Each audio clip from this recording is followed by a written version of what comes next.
Bonjour, donc je reviens sur Saint Jean de la Croix et je vais vous montrer un petit peu comment est la constitution de son œuvre et puis parler plus particulièrement des deux derniers puisqu'on a déjà vu les deux premiers dans la vidéo précédente. Donc la montée du Carmel, le Carmel est là et puis voilà, à partir du Carmel on monte vers Dieu. Donc à chaque fois Saint Jean fait un poème ou des strophes, voilà, qui explique ce que c'est que le sujet qu'il traite, donc la vie flamme d'amour, la nuit obscure, etc. Mais comme c'est poétique, évidemment, on ne comprend pas forcément. Et ensuite, tout le livre, il développe chapitre par chapitre toutes les strophes. Donc chaque livre est bâti sur ce modèle. Et chaque explication, au début de chapitre, est précédée d'une petite explication. Par exemple, ici, il va vous parler, on parle des connaissances, des vérités perçues en elles-mêmes par l'entendement, l'intelligence. Et donc on dit quelles sont les deux sortes et on explique la conduite de l'âme à leur égard. Voilà, exemple d'une autre, ici, dommage que les connaissances des choses surnaturelles, que la connaissance des choses surnaturelles peut causer à l'âme si elle y réfléchit. On les énumère et on parle du premier. Donc ça, c'est pour les personnes qui ont de grands dons surnaturels. Même à ça, on ne doit pas s'attacher. Donc la nuit obscure. On a déjà vu ça l'autre fois, donc je ne m'y attarde pas. Même constitution. Au début, vous avez le poème et le livre qui est l'explication.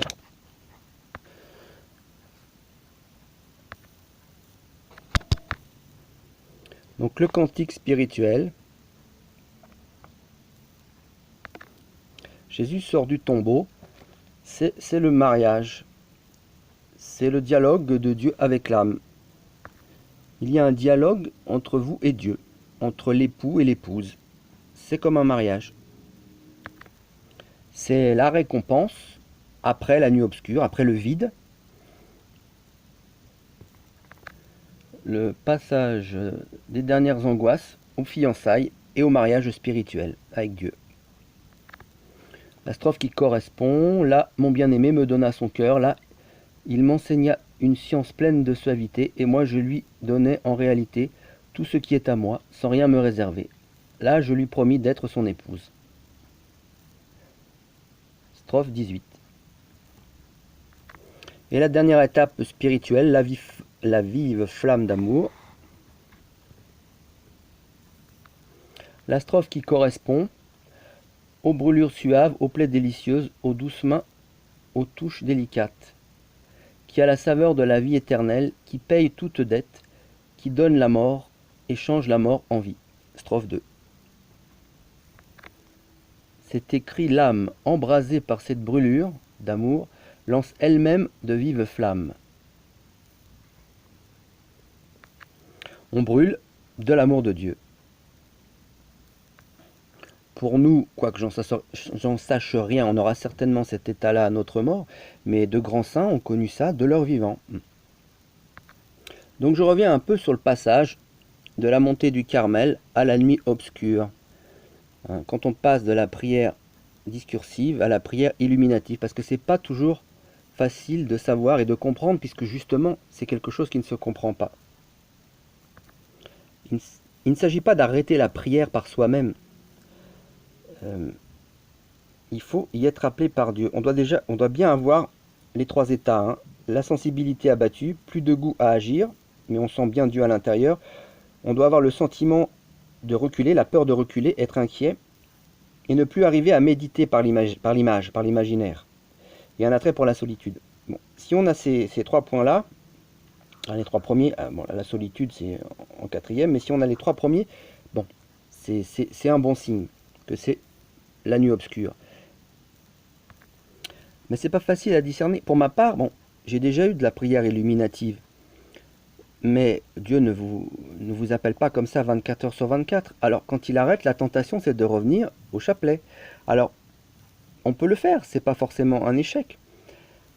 Vous essayez, vous revenez au chapelet. Vous pouvez aussi, bon, si votre chapelet ou votre prière dure 10 minutes, un quart d'heure, dire je ne prie pas, et pendant un quart d'heure, je reste dans le silence, sans rien faire. Et vous verrez bien si Dieu opère les mouvements en vous ou pas. Puis vous avez le droit de ne pas savoir.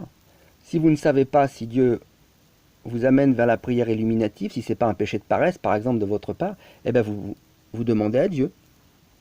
Et il vous répondra. Pour prendre une image rigolote, passer de la prière discursive, de l'imaginaire à la prière illuminative, c'est comme un petit peu quand on est à la maternelle. Hein, on a fait toutes les classes de la maternelle et on est le plus grand dans la cour des petits. Et une fois que Dieu vous amène à la prière illuminative, donc on se croit le plus grand dans la cour de maternelle, là, à la prière illuminative, on devient le plus petit dans la cour des grands. Donc il y a tout qui change, quoi. J'allais dire, quand Dieu vous amène à la prière illuminative, vous le sentez. Mais l'expression sentir, complètement impropre, puisque ça ne passe pas par les sens. C'est plutôt une espèce de vide qui vous appelle. Hein.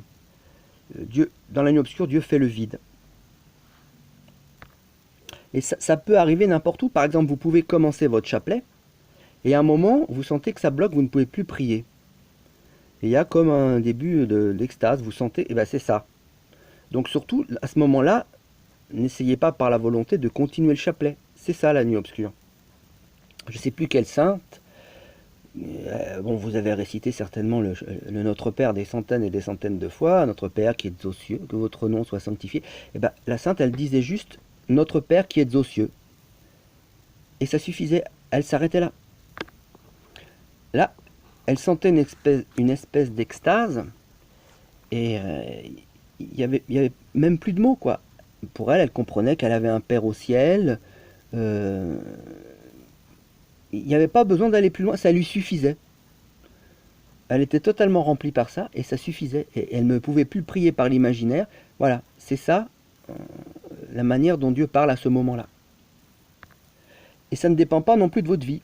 Ça peut arriver pendant la prière, donc dans ce cas-là, c'est Dieu qui vous parle, vous ne lui coupez pas la parole, ça peut arriver n'importe quand. J'étais dans la rue, enfin un truc dans un café, à un moment, en me mettant à la table, hop, pouf, voilà, je sentais qu'il se passait un truc. Enfin, sentir. Vous sentez sans sentir. C'est ce vide qui est là, il y a une espèce d'extase, enfin, je ne sais pas comment expliquer, mais c'est Dieu qui parle de cette manière. D'ailleurs, ça vous est certainement arrivé, et vous ne saviez pas que ça s'appelait la nuit obscure. Notre vie se passe, plus on arrive vers la fin, à voir la vérité, puisqu'on va être confronté à la vérité qui est Dieu. Je ne sais plus qui disait avant de mourir, c'est bien que je meure maintenant, parce que je commence à voir les choses telles qu'elles sont. Et c'est vrai que si on voit le monde tel qu'il est, on n'a pas vraiment envie d'y rester. On a un certain aveuglement, c'est pour ça qu'on aime bien encore rester dans le monde. Mais si on voyait Dieu tel qu'il est, hein, par la vive flamme d'amour, on voudrait mourir tout de suite. Évidemment, comme ça ne nous est pas donné tout de suite, il y a un cheminement à faire, alors bon, on tâtonne et on va doucement. Voilà, j'ai essayé d'expliquer du mieux que j'ai pu, mais c'est pas facile le discernement des âmes. Et c'est même plus facile à la limite de donner un conseil à quelqu'un plutôt que de voir soi-même où on en est. C'est pas facile d'avoir un juste retour sur soi-même et de savoir où est-ce que Dieu, dans ce cheminement, où est-ce qu'on en est par rapport à Dieu. D'où l'utilité de ces 4 livres. Vous lisez et vous allez vous retrouver à certains endroits et ça vous indiquera du mieux possible là où vous en êtes par rapport à Dieu.